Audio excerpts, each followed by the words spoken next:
Om Swastiastu. Ketemu lagi dengan Aji Sudibyo Bincang-Bincang. Pemirsa, sahabat semeton Aji Sudibyo Bincang-Bincang dimanapun berada, semoga kalian selalu sehat dan berbahagia.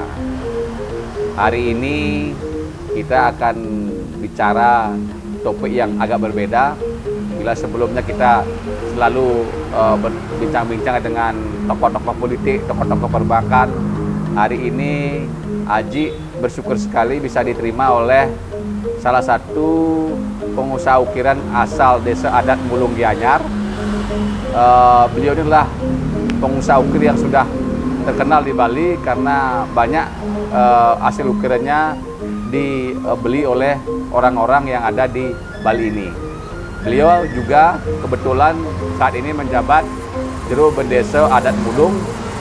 Beliau adalah Juru Pandai Budayasa. Om Swastiastu. Jero, mungkin kita ngobrol sedikit, Jero.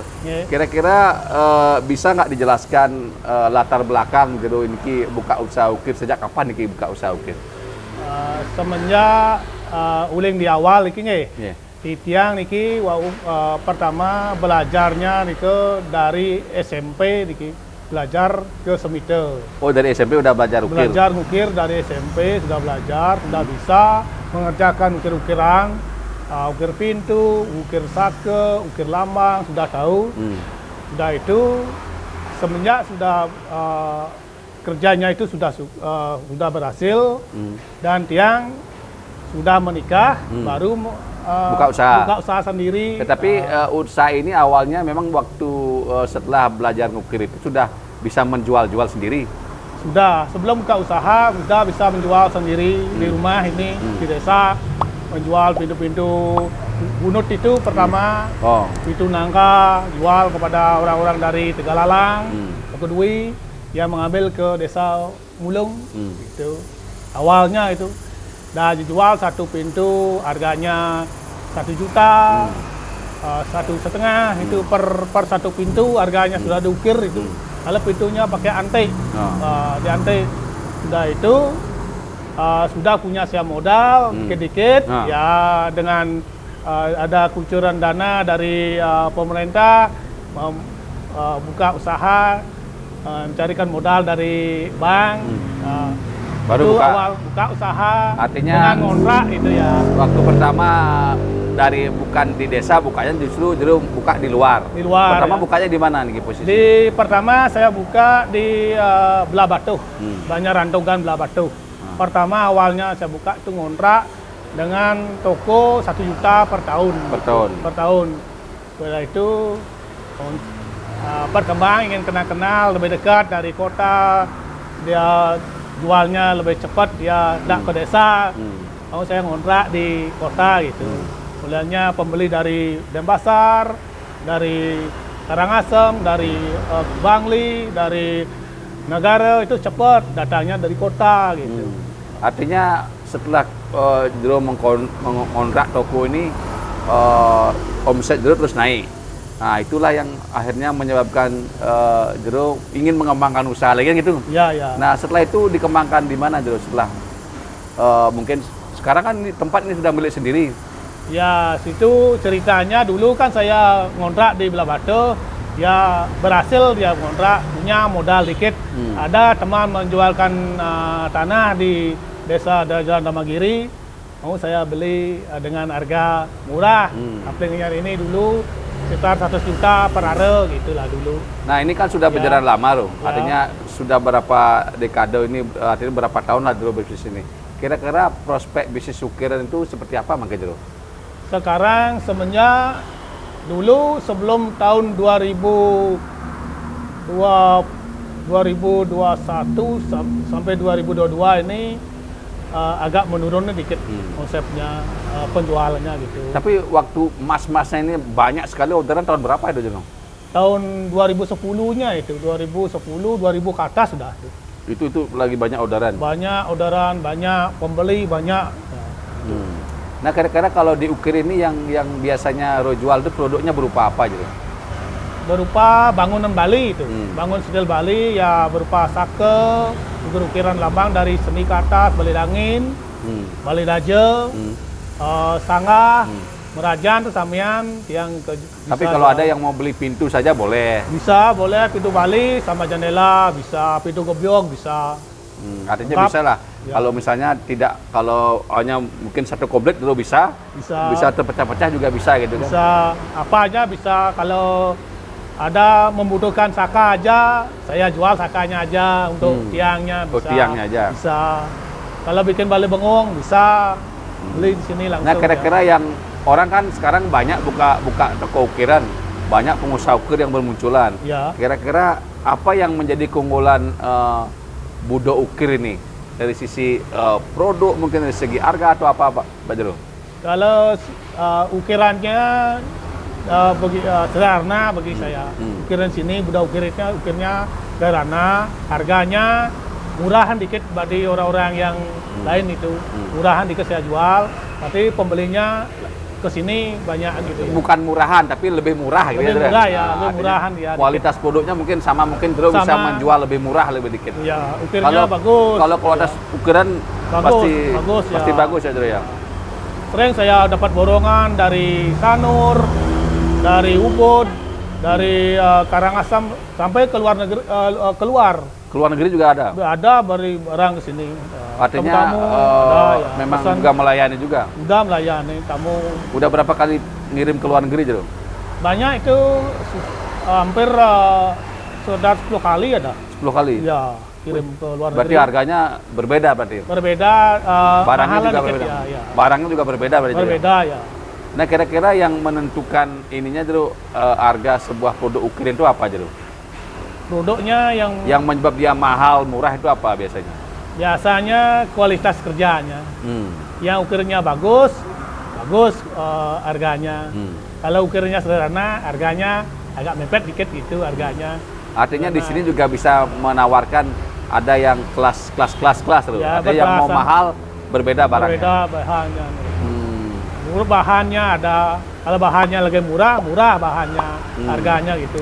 Kalau bahannya super, harganya mahal gitu. Bahan baku ukir ini apa aja, Rom?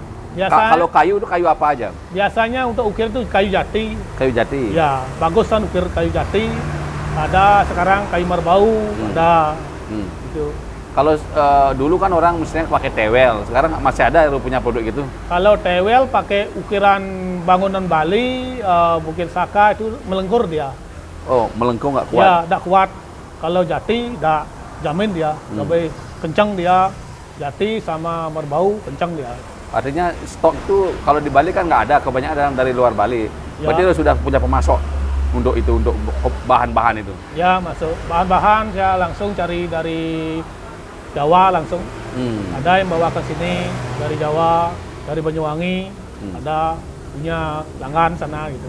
Dibawakan bahan jati tiap 1 minggu dibawakan 1 truk gitu. 1 minggu 1 truk? 1 truk dibawakan. Saya mengepul itu jati-jatinya dari Jawa itu saya ngepul di sini. Oh, nanti modelnya saya diedar. dilempar sama teman-teman dari pengusaha dari Semite, dari manapun, dari Tewel, ada teman-teman langganan yang beli ke sini sama saya. Oh gitu. Ya. Kayak inilah distributor ya, kayak apa itu agen. Agen ya. Artinya untuk stok kayu tidak masalah gitu ya? Tidak masalah. Ada terus jatinya ada, karena saya sudah punya langganan dari Jawa itu. Kalau untuk tenaga kerja sendiri bagaimana Jarul? Kalau ini kan yang mengerjakan tidak mungkin Jarul sendiri. Pasti sudah banyak. Berapa yang dipekerjakan Jarul? Biasanya pekerjaan ukirannya banyak saya bawa ke desa. Karena di Mulung sendiri kan ya, banyak juga di desa ukir. banyak pengusaha ukir di desa itu. Kalau dapat order, ya saya carikan orang-orang saya dari desa, ada Dari saya desa. sendiri untuk mendapat pekerjaan gitu.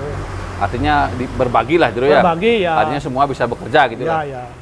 Nah kira-kira kalau bicara masalah omset dalam setahun itu berapa bangunan yang Jarul ini dijual? Kalau lancar tuh dapat bangunan 1 tahun itu dapat 5, dia dapat 1 bangunan, 5 bangunan. 5 bangunan setahun? 1 tahun dapat ya. Yang paling banyak dulu pernah lu kerjakan berapa bangunan Jarul? Biasanya dulu 1 tahunnya bisa dapat 6 gitu, 7 bisa dapat. 7 bangunan. Kalau sekarang semenjak COVID ini menurun sekarang gitu. Ya dapat 1 tahunnya 3, 2 gitu sekarang ya. Nah kalau bicara masalah pengalaman ya Jarul, Kira-kira bangunan yang paling mahal lu pernah ambil tuh berapa harganya tuh? Biasanya Balai Daje, Balai Bandung itu dari nol itu sampai jadi itu 400-an itu. 400 sudah. Sudah terima kunci orang yang punya itu. Kalau Balai Dangin? Balai Dangin 300 itu dari nol sampai ke atas sudah jadi. Sudah finishing prado itu. Artinya proyek yang pernah lo misal garap dalam satu rumah tuh harganya paling banyak berapa? Yang pernah lo kerjakan? Biasanya Dulu kalau yang pernah sudah diambil? kalau diambil satu Balai Daje, Balai Dangin, Balai Loji, itu dapur itu sampai 1,3 itu. 1,3 miliar. Itu Ya. proyek yang besar yang pernah lo ambil? Ya sama semuanya itu satu desa. Kalau di Bali itu namanya Sikosata. Oh, Sikosata tuh. Sikosatanya. Ya sampai Sanggah itu sampai 2 M itu ya. Sampai 2 M? Sampai Sanggah lengkap, Berajan itu lengkap. Berajan, Balai Daje, Balai Dangin, Balai Loji, dapur sampai 2 M itu. 2 M. Ya.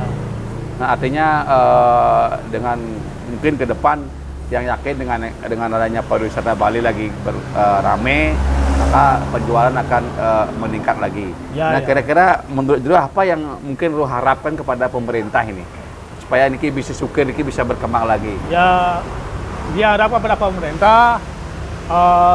Ini kan saya ukiran Bali itu harus bangunan di Bali itu harus apapun bangunnya harus berisi bangun Bali. Itu ciri khas Bali itu namanya. Harus ada kalau bikin rumah tingkat harus berisi bangun Bali di Balinya. atasnya itu. Harus gitu modelnya. Artinya pemerintah harus membuat kebijakan apapun bangunannya harus bercirikan Bali. Cirikan Bali. Misalnya bangun kantor harus bercirikan Berisi ciri khas Bali. Bali, ya. Kalau bangun rumah ciri khas Bali. Ya, Jadi harus kan bersih. semuanya bisa Ya, hidup ya. ya. Ya, Tukang ya. ukirnya bisa berjalan Ya, gitu ya. lancar semuanya, pengusaha ukir dapat pekerjaan, lancar jadinya. Ukirnya ciri khas Balinya kelihatan dari di desa adat Bali itu tahu dari itu. Nah, kira-kira kalau untuk ini kira-kira ini Jero mau bawa bisnis ini kemana ke depan ini? Mau ayalan Jero mau bikin apa lagi gitu? Kalau saya itu cita-cita cuma satu aja bisnisnya ukiran ya saya. Lain itu tidak bisa. Nggak, artinya mau dikembangkan menjadi lebih besar lagi atau bagaimana? Kan mungkin ada proyek-proyek yang besar nanti yang bisa diambil, mungkin yang bangunan ukir gitu. Misalnya bikin gudang yang lebih besar lagi gitu, bikin pengembangan lagi. Pengembangan ya, bikin gudang, bikin usaha yang besar, ada cita-cita itu. Ya. Tapi itu akan menjadi ini. Iya, pada impian itu besok-besok bikin gudang yang besar, semuanya seperti Rusolayan ukiran modelnya. Oh, jadi buat solar ukiran. Ya, modelnya tinggal yang beli tinggal memilih. Itu udah. Pokoknya kalau mau masuk saat dulu udah ada. Lengkap. Mau buat bangunan Balai Dangin, Balai Daje, Loji itu sudah lengkap ada gitu. Ya, ada. Oh, semoga berhasil Jero. Ya, ya. Sukses semua. Ya, sukses. Pemirsa Aji Studio Bincang-Bincang dimanapun berada, tadi Jero Budayase telah menjelaskan bahwa bisnis ukiran ini akan terus berkembang jika didukung oleh banyak orang. Jadi baik itu masyarakat, baik itu pemerintah harus mendukung bisnis ini. Caranya apa? Dan buat kebijakan bahwa semua bangunan yang ada di Bali ini harus berdasarkan budaya Bali, harus memakai ukiran Bali gitu. Jadi itulah salah satu cara untuk menjaga agar bisnis ukiran Bali ini tetap berkembang. Dan itu bagi kalian yang ingin membeli ukiran Bali, bangunan Bali, silakan datang ke Jalan Dharmagiri, dekat Stadion Dipta, di depan Stadion Dipta. Di sana ada kayak showroom ukiran itu namanya showroom Buddha Ukir. Jadi saya yakin kalau yang datang pasti puas karena di sini barangnya berkualitas, harganya amat terjangkau. Datanglah ke sini, silakan lihat dan pastikan langsung beli. Demikian dulu dari Ajik, semoga ada manfaatnya. Ajik Sinda Bantu Pramasanti. Om Santi Santi Santi Om.